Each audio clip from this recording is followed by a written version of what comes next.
Hey guys, Steve at Internet City Computers Detroit here with you again for another episode of Fix It Right. So I get a lot of customers that call me up and they want me to come to their house to diagnose their computer because they're afraid to unplug it because they don't think that they'll get it plugged back in.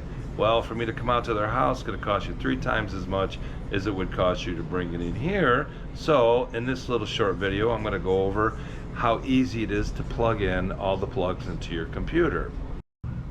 So here we have a typical computer. We have your power supply.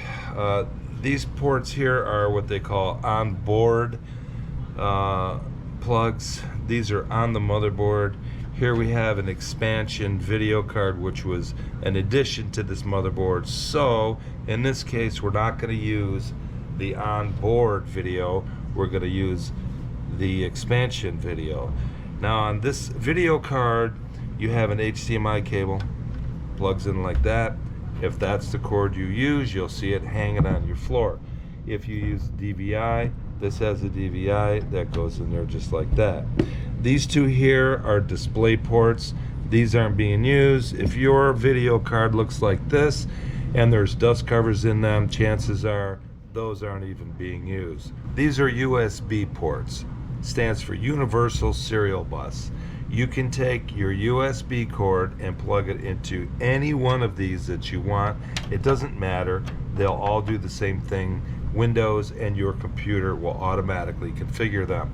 Do take note though, there's an orientation key inside of here and there's one in there, and they need to be oriented to the right way.